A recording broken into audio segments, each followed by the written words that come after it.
Question number 14 ನೋಡಿ. Question number 14ನ ಓದಿ ಅರ್ಥ ಮಾಡಿಕೊಂಡು ಈಕ್ವೇಷನ್ ಫಾರ್ಮಲ್ಲಿ ಬರ್ಕೊಂಡ್ರೆ ತುಂಬ ಈಸಿಯಾಗಿ ಸಾಲ್ವ್ ಮಾಡ್ಬೋದು. ಅದ್ರಲ್ಲಿ ಏನು ಕೊಟ್ಟಿದ್ದಾನೆ ಅಂದರೆ 4 ಬೌಲ್ಸು 6 ಬಾಟಲ್ಸ್ದು ಕಾಸ್ಟು 142.5 ರೂಪಾಯಿ ಅಂತೆ.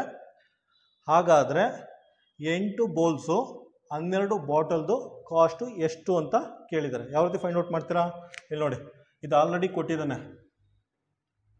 4 ಬೌಲ್ಸು 6 ಬಾಟಲ್ದು ಕಾಸ್ಟು 142.5 ರೂಪಾಯಿ ಅಂತೆ. ಇದನ್ನು ಹೆಂಗೆ ಬರ್ಕೊಳ್ಳಿ ಅಂದರೆ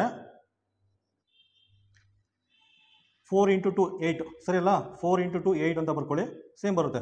4 2 ज़ा 8x ಬರುತ್ತೆ. ಪುನಃ ಇದೂ ಅಷ್ಟೇ 2 × 6y ಅಂತ ಬರ್ಕೊಳ್ಳಿ. ಆಯಿತಾ? 6 2 ज़ा 12 ಸೇಮ್ ಬರುತ್ತೆ ನಿಮಗೆ. ಆಯಿತಾ? ಸ್ಪ್ಲಿಟ್ ಮಾಡಿ ಬರ್ಕೊಂಡಿದ್ದೀರಾ ಅಷ್ಟೇ. ಪುನಃ ಏನು ಮಾಡಿ, 2 ಮತ್ತು 2ನ ಆಚೆ ತೊಗೊಳ್ಳಿ. ಹೊರಗಡೆ ತೊಗೊಂಡ್ರೆ ನಿಮ್ಗೆ ಏನು ಉಳ್ಕೊಳ್ಳುತ್ತೆ? 4x + 6y ಉಳ್ಕೊಳ್ಳುತ್ತೆ. ಆಯಿತಾ? 2ನ ಆಚೆ ತೊಗೊಂಡಿದ್ದೀರಾ.